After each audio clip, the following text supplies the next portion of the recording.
हरे कृष्णा। हम श्रीमद् भगवत गीता के द्वितीय अध्याय गीता का सार इसके 72वें श्लोक को पढ़ रहे हैं।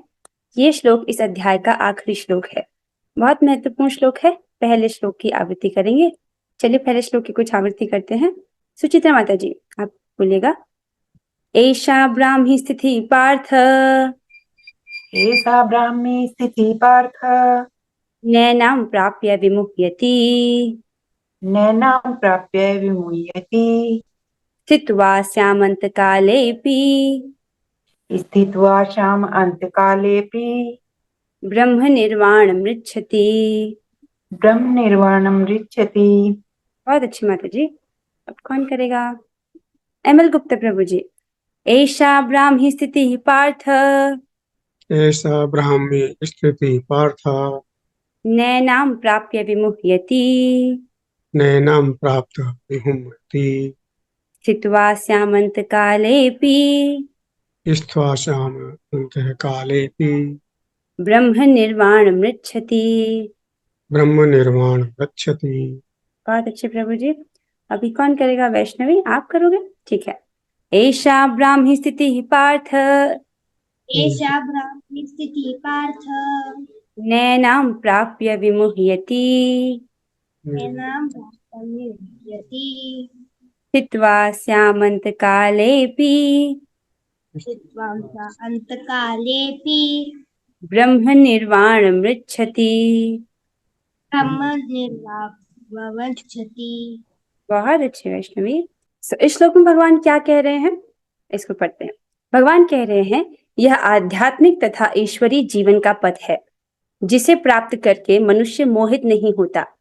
यदि कोई जीवन के अंतिम समय में भी इस तरह स्थित हो तो वह भगवत धाम को प्राप्त होता है।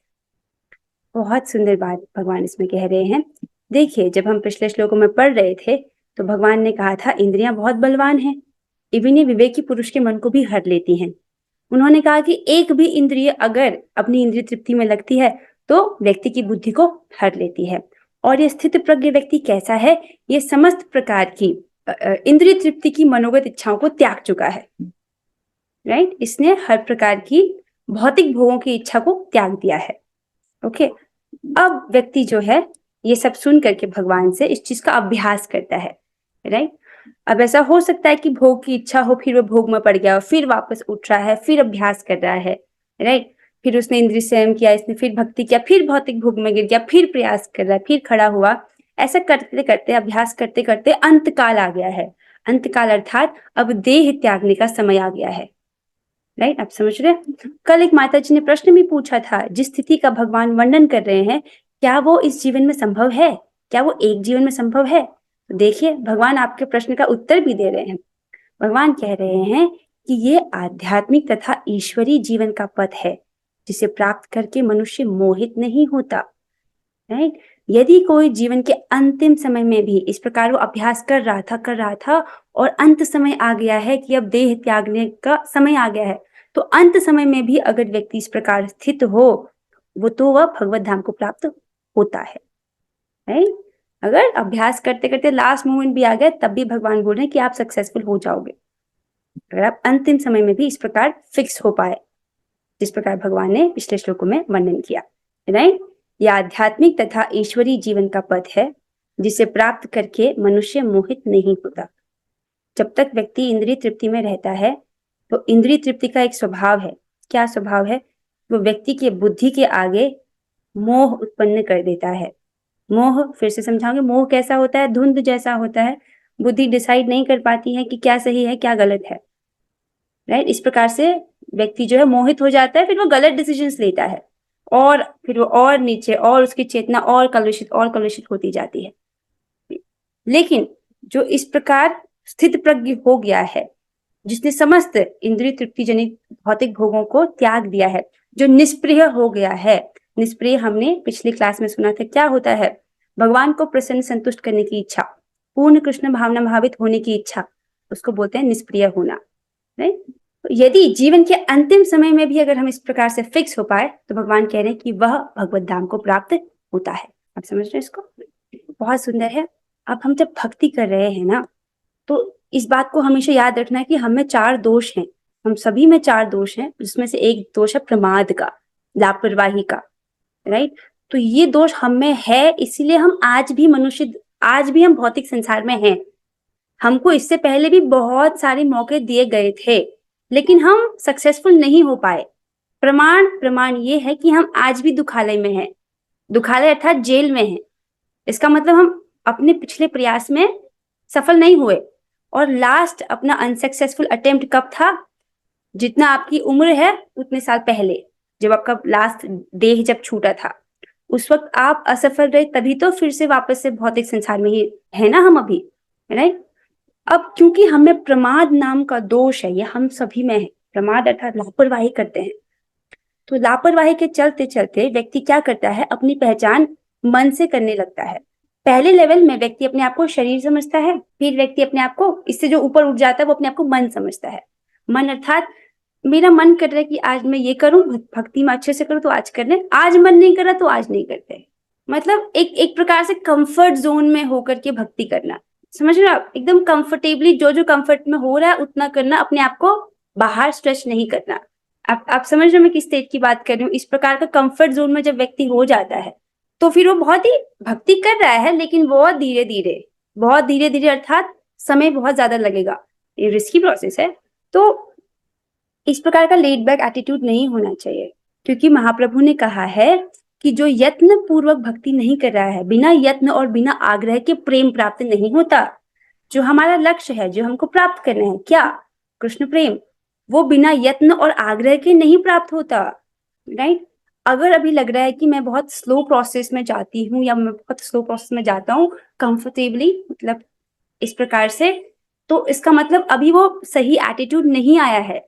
क्या है सही एटीट्यूड? कि आप कृष्ण को बोलो कि I am willing to take everything that it takes, मैं वो सब कुछ करने को तैयार हूँ जो आपने मुझसे कहा है, आप मेरी सहायता कीजिएगा। आप उनको ये you come on that ground कि नो मैटर इसमें कितना पेन हो, मैं उसको सहने को तैयार हूँ, right. From that point you start, इस स्थिति से आप उसको शुरू करते हो। अगर उस प्रकार का एटीट्यूड अभी नहीं आया है तो इसका मतलब कृष्ण से आपको ये प्रार्थना करनी चाहिए कि आप मुझे सिखाइए, आप मुझे ठोके पीटिए पर मेरे एटीट्यूड को सही कीजिए। अगर ऐसा नहीं होगा तो क्या होगा? हमारा फिर से एक और जन्म खराब हो जाएगा।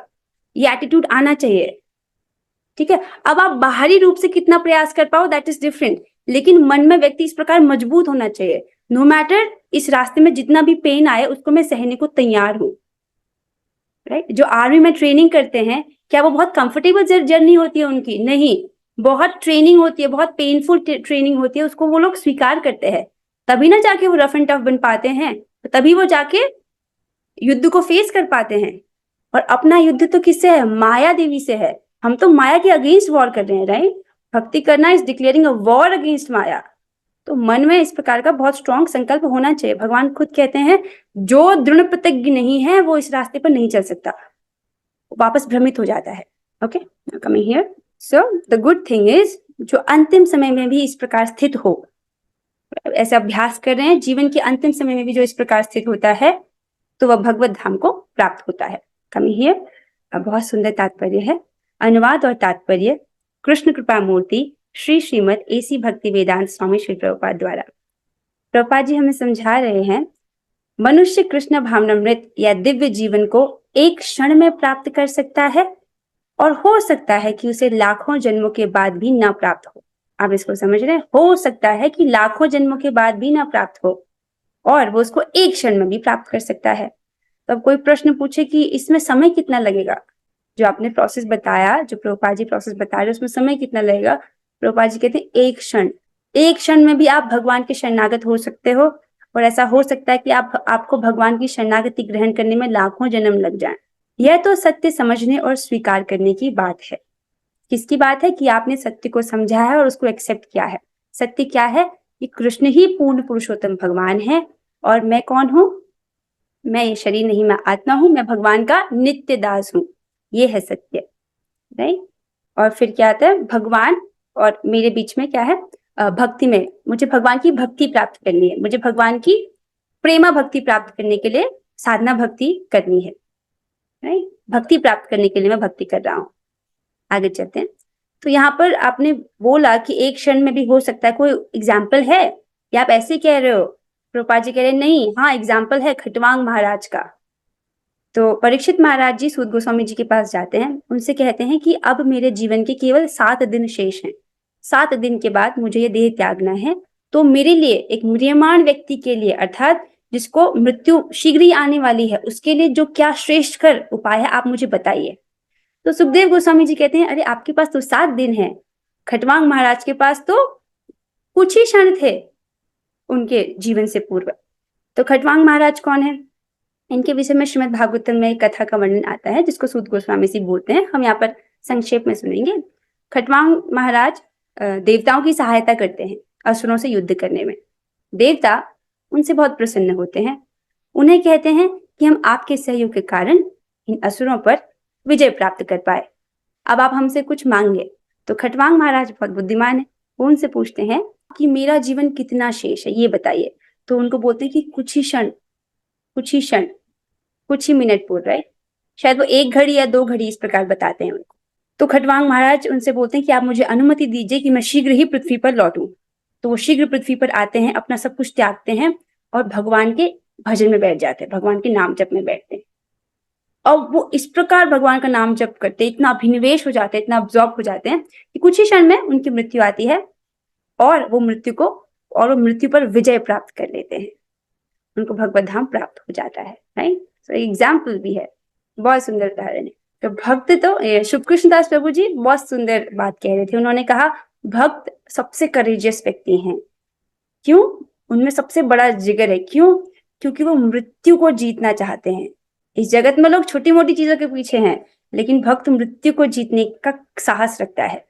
राइट, बड़े से बड़ा व्यक्ति हो, राइट, बहुत बड़ा राजा क्यों ना हो, लेकिन वो काम, क्रोध, लोभ, मद, मत्सर्य आदि से हार जाता है।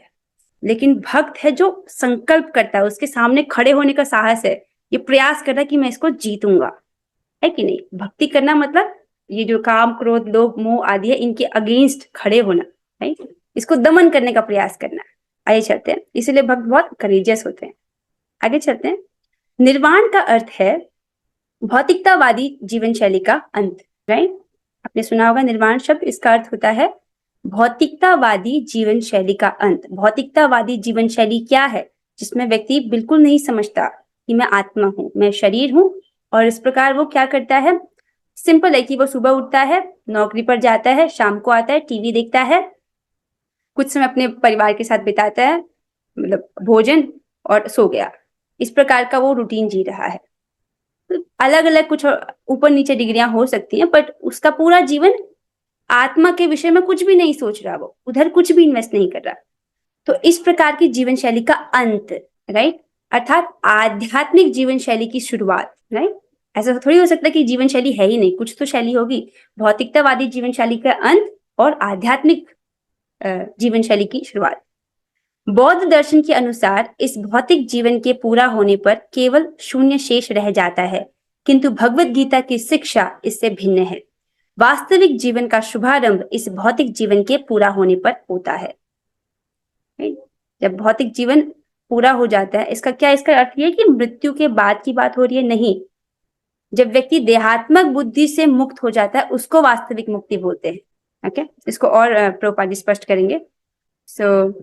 भगवत धाम तथा भगवत भक्ति के बीच कोई अंतर नहीं है, क्योंकि दोनों चरम पद हैं, हाईएस्ट पद है। अतः भगवान की दिव्य प्रेमा भक्ति में व्यस्त रहने का अर्थ है भगवत धाम को प्राप्त करना। Very beautiful thing. Prabhupada ji ने बोला निर्वाण का अर्थ होता है कि भौतिकतावादी जीवन का अंत। राइट, फिर उन्होंने कहा कि वास्तविक जीवन का शुभारंभ कब होता है? ये भौतिक जीवन जब पूरा हो जाता है उसके बाद। क्या वो मृत्यु के बाद की बात कर रहे हैं? नहीं, वो बात कर रहे हैं जिस दिन व्यक्ति देहात्मक बुद्धि से ऊपर उठ जाता है, अर्थात जब वो भगवत भक्ति कर रहा है, अर्थात जब वो भगवान की दिव्य प्रेमा भक्ति में व्यस्त है। जब वो भगवान की प्रेमा भक्ति में व्यस्त है, अर्थात उसी का अर्थ है भगवत धाम को प्राप्त करना। समझना है इसको?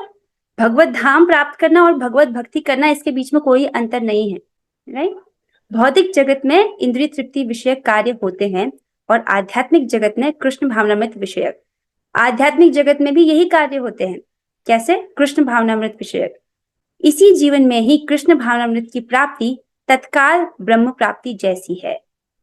राइट, जब व्यक्ति को कृष्ण भावनामृत प्राप्त हो जाता है वो ब्रह्म प्राप्ति जैसी। ना कमिंग बैक टू द श्लोक, भगवान कहते हैं एषा ब्राह्मी स्थिति पार्थ, यह ब्राह्मी अर्थात आध्यात्मिक स्थिति हे पार्थ नैनम प्राप्य विमुह्यति, और जो इसको प्राप्त कर लेता है वो मोहित नहीं होता। कौन सी स्थिति? एषा ब्राह्मी स्थिति, ये इस प्रकार की ब्राह्मी स्थिति। तो ये ब्राह्मी स्थिति अर्थात वो कृष्ण भावना भावित हो चुका है, कृष्ण भावनामृत को उसने प्राप्त कर लिया है। राइट, अर्थात वो देहात्मक बुद्धि से ऊपर उठ चुका है। तो वास्तविक मुक्ति का अर्थ ये नहीं है कि अब शरीर छोड़ने के बाद उसको मुक्ति मिल रही है। व्यक्ति को इसी जीवन में मुक्ति मिल जाती है। कैसे? जब वो देहात्मक बुद्धि से ऊपर उठ जाता है और भगवान की सेवा कर रहा है। ओके, आगे चलते हैं। जो कृष्ण भावनामृत में स्थित होता है वह निश्चित रूप से पहले ही भगवत धाम में प्रवेश कर चुका होता है। दिख हमको रहा है कि यहाँ पर है, लेकिन प्रभुपाद जी कह रहे हैं कि जो कृष्ण भावनामृत में स्थित है वो फॉर श्योर वो भगवत धाम में प्रवेश कर चुका है। स्पष्ट है ये? राइट, सारा प्रयास क्या करना है हमको? कृष्ण भावनामृत में फिक्स होने का प्रयास करना है। ओके, और उसके लिए सुकृष्ण प्रभु जी एक बहुत अच्छी एडवाइस देते हैं कि आप अपनी माला सुबह कर लीजिए। ये एडवाइस देते हैं, और सुबह शाम कथा श्रवण करना चाहिए। अच्छा, आगे चलते हैं। हाँ, जो कृष्ण भावनामृत में स्थित होता है वह निश्चित रूप से पहले ही भगवत धाम में प्रवेश कर चुका होता है। ब्रह्म और भौतिक पदार्थ एक दूसरे से सर्वथा विपरीत हैं। अतः ब्राह्मी स्थिति का अर्थ है भौतिक कार्यों के पद पर ना होना। तो एक तरफ है ब्रह्म, एक तरफ है भौतिक पदार्थ, ये दोनों ऑपोजिट हैं। राइट, अतः ब्राह्मी स्थिति का क्या अर्थ है कि उसमें कोई भी भौतिक कार्य का पद ना होना, उसमें कोई भी मटीरियलिस्टिक चीजें ना होना। ओके, और भगवत गीता में भगवत भक्ति को मुक्त अवस्था माना गया है। राइट, तो भगवत गीता में मुक्ति क्या है? मुक्त अवस्था क्या है? भगवत भक्ति। जो व्यक्ति भगवान की भक्ति कर रहा है वो पहले से मुक्त है। ओके, आपने अगर हरिनाम की महिमा सुनी है तो आपने सुना होगा कि यदि कोई एक बार भी हरिनाम बोले तो उसकी मुक्ति अनायास ही हो जाती है। उसको मुक्ति के लिए कुछ और प्रयास नहीं करना पड़ता। और भक्त यहाँ पर मुक्ति के लिए प्रयास नहीं कर रहे हैं, भक्त भगवत प्रेम प्राप्त करने के लिए प्रयास कर रहे हैं। राइट, श्रील भक्ति विनोद ठाकुर के इस द्वितीय अध्याय को संपूर्ण ग्रंथ के प्रतिपाद्य विषय के रूप में संक्षिप्त किया गया है। भगवत गीता के प्रतिपाद्य हैं कर्मयोग, ज्ञान योग तथा भक्ति योग। तो भक्ति विनोद ठाकुर जी ने इसको संक्षिप्त किया है। भगवत गीता के प्रतिपाद्य का अर्थ होता है जिसका स्पष्टीकरण दिया जा सकता हो, या जो कुछ किसी व्यक्ति द्वारा कहा या लिखा जाता है उसका विवरण या व्याख्या किया जा सकता है। इस शब्द का प्रयोग विचारों, विचारधाराओं, विचारवादों या विचारगत विषयों की व्याख्या के लिए किया जाता है। सो उन्होंने इसको संक्षिप्त में लिखा है कर्मयोग, ज्ञान योग और भक्ति योग के रूप में। इस द्वितीय अध्याय में कर्मयोग तथा ज्ञान योग की स्पष्ट व्याख्या हुई है। राइट, एवं भक्ति योग की भी झांकी दी गई है। तो यहाँ पर हमने कर्मयोग के विषय में जाना, ज्ञान योग के विषय में जाना। ज्ञान योग अर्थात सांख्य योग हमने पढ़ा था, सांख्य योग। राइट, और भक्ति योग की भी झांकी दे दी गई है। सो अब अगला अध्याय बहुत अच्छा है। अर्जुन कहते हैं कि मैं आपके इन व्यामिश्रित शब्दों से थोड़ा कंफ्यूज हो गया हूँ कि आप एग्जैक्टली कहना क्या चाहते हैं। तो वो उनसे बोलते कि आप थोड़ा और स्पष्ट कीजिए। वो कहते कभी आप कहते हो कि ज्ञान योग कर्म से श्रेष्ठ है, फिर आप मुझसे कहते हो कि मैं युद्ध करूं, तो मैं कंफ्यूज हो गया हूँ कि मैं करूं क्या, आप थोड़ा और स्पष्ट कर दीजिए। तो फिर भगवान अगला अध्याय बोलते हैं। इस प्रकार भगवत गीता के द्वितीय अध्याय गीता का सार का भक्ति वेदांत तात्पर्य पूर्ण हुआ। हरे कृष्णा कृष्ण कृष्णा हरे हरे, हरे राम राम राम हरे हरे। प्रभु की कृपा से, गुरु महाराज के आशीर्वाद से हम आज द्वितीय अध्याय को पूरा कर पाए। अब आइए, अब हम चलते हैं प्रश्न उत्तर की तरफ। पहला प्रश्न है, मनुष्य कृष्ण भावनामृत या दिव्य जीवन को कितने समय में प्राप्त कर सकता है और ये किस बात पर निर्भर करता है? ओहो, so fast. Oh, Vaishnavi, you want to say, बोलिए। जो मनुष्य कृष्ण भावनामृत जीवन प्राप्त जो कृष्ण भावनामृत प्राप्त कर सकता है, 1 मिनट में भी कर सकता है, 1 सेकंड में भी कर सकता है, और बहुत ज्यादा जीवन भी लग सकता है उसके भक्ति करने की स्पीड के अनुसार। हाँ, ये डिपेंड करता है कि उसने सत्य को स्वीकार किया है, राइट, सत्य को एक्सेप्ट कितना किया है उस पर डिपेंड करता है।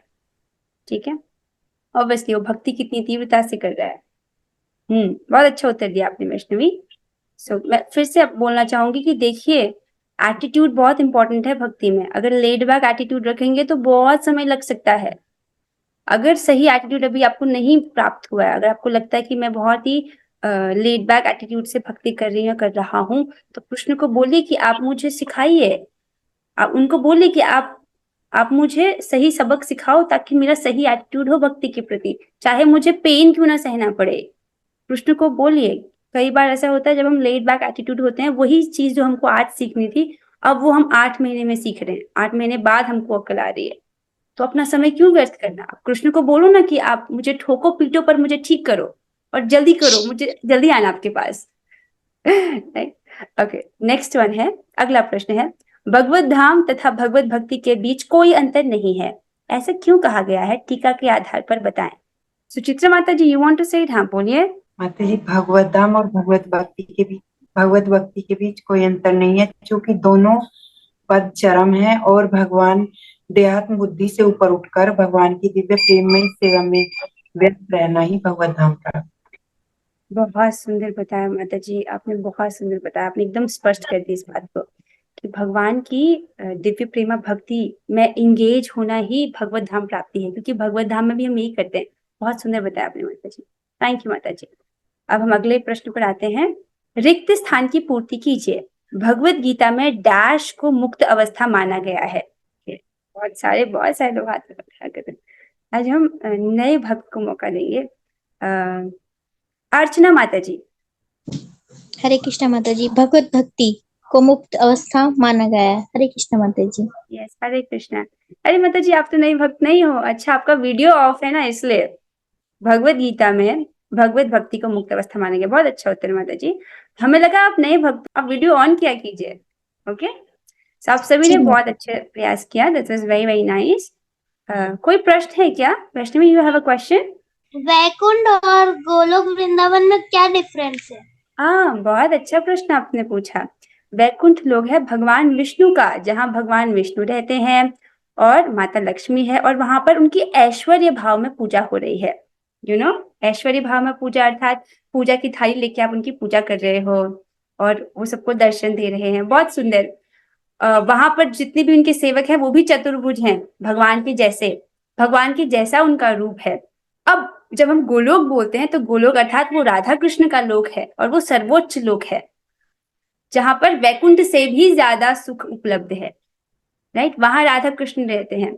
अगर आपको भगवान की ऐश्वर्य भाव में पूजा करनी है तो वैकुंठ जा सकते हैं। अगर किसी को भगवान के साथ खेलना है, मस्ती करनी है, तो भगवान के साथ गोलोक में जाए, क्योंकि ऐसा भगवान गोलोक में ही प्रस्तुत करते हैं। राइट माता जी, एक और क्वेश्चन है। पूछिए।